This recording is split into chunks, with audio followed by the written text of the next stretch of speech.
So we were saying off air, you come back to the UK and going to make a little trip of it whilst you're here. But the Yeah. last time you were here was SummerSlam 1992. Is that right? Yeah, it has been a very long time. It really is amazing that Wow. it has been that many years. It goes by in a blink, but my memories of the times I did go to the UK because I did make a few trips there are still very fond in my brain. And it was a love affair started back then with the fans in the United Kingdom because I was one of the first people who started customizing markets over there when the WWF at the time, of course, it's the WWE as we know it today, but the United Kingdom was really the new international frontier for them. That was one of the first places that we went. And of course, now it is indeed worldwide. But back then, the UK was the place where we really started it. And I remember Sky Television. We started doing that, and of course, all the Coliseum home videos. And I didn't realize till I got over there how limited the opportunity for people to really see the product because I think Sky Television was a subscription at the It's time. It was one of those, really, really expensive. yeah. Really And limited. so people would basically go to the video stores to get our Coliseum home videos.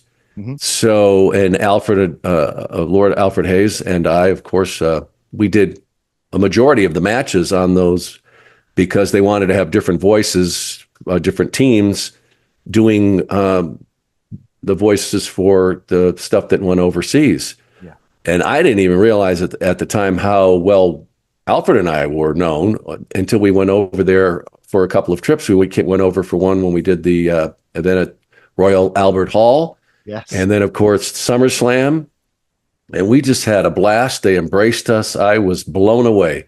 I've told people that, I was known here in the United States because I appeared in pretty much every single product we had. Superstars, Challenge, Spotlight, everything, and with the event center. But I didn't realize the impact because a lot of people didn't see me doing play-by-play over here or anything, and I was the backstage stick guy for the interviews. That was pretty much my role here. But over there, we're doing everything. So when we went over, I was just blown away that people wanted to meet me and say hello, and it was crazy. But I still to this day hear from people from the United Kingdom. I get mail, and I left the World Wrestling Federation in 1993. So it's been a long time, but I'll still get a couple of pieces of mail every month. And a lot of them will come from the UK. And they have the baseball cards that we had. I never had an action figure back then. Things have We've got changed, as that you can now. see over my shoulder, finally. And we'll talk about that. Yeah. But they'll send these the tops cards we had. I get a lot of those, and people track me down. I'm a newsreader here, and so they track me down. They'll send them to the station I'm at, and I figure they take the time to do that. I sign them and I send them off, and it's been really wonderful. I think, yeah, I mean, the thing is, you're obviously, you left in 1993, but you Hmm. were there for such a seminal time for Yes. WWF's explosion. And so there are so many people like me who are now in our late 30s, early 40s, mid 40s, who Hmm. probably should be um, spending our money on our children's toys and not toys for ourselves. But the reality is, It becomes a point then you're collectors, right? I'm a It's collector not, now. Yeah, but there's still I toys. I'm tell my sorry. wife when she says about buying Yeah. more dollies, I'm like, no, they Yeah. are collector. Yeah, I have to But be very careful. but I mean, you were such a pivotal part, and as you say, Coliseum Home Video was that lifeline for how we were able to watch wrestling. I used to go Yeah. down to I had two routes to the WWF. I either went to my friend's house who had Sky TV, and once a week they would record me Superstars or later my hour of Raw, and I'd take Yeah. my VHS back the next week and they'd record it again. Or I had Wow. a friend who owned a local video store, and he had Right. all the WrestleManias, but he also had all of the Coliseum home video compilation videos, of which you played a very big part. So between you and Lord Alfred Hayes, you two were the voices of my early, wrestling fandom. And I thank you for that because here I am 30 odd years later, still doing this and still loving it. But still, I have such fond memories for 91, 92, 93. That period, Yeah. very special. Yeah, and Ben, it took me a while to really understand it. That I always thought, well, I was just an announcer. I didn't really understand why people connected me to that. I thought everybody would just remember the superstars.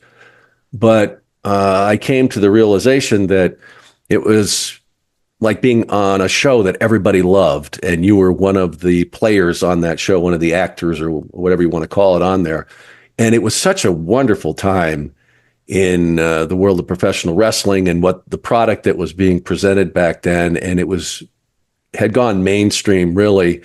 And it was such a fun time, especially for young people. And they identify those times with the World Wrestling Federation, the WWE, and its connection to friends, its connection that they had with their dad, that they'd be able to go to a live event together or be able. It was a communication. It was a connection between the two of them. They could talk. Maybe they couldn't talk about anything else, but they could certainly talk about the Hulkster and the Warrior and who, and everybody else that was part of that wonderful time. And it was such a special era. It's never ever been matched. It will never be matched again. And there certainly have been great periods of time in professional wrestling. The Attitude Era was certainly another time I thought was great for the WWE. But it's just the fact that that's when it all started, and it was just a golden time, and just kept getting better and better. That wave just kept cresting and just kept going and going. And I was privileged to have been lucky enough to have been brought in and been allowed to be a part of it. And I have never forgotten that. I have such great gratitude for that opportunity that Vince McMahon gave me so long ago.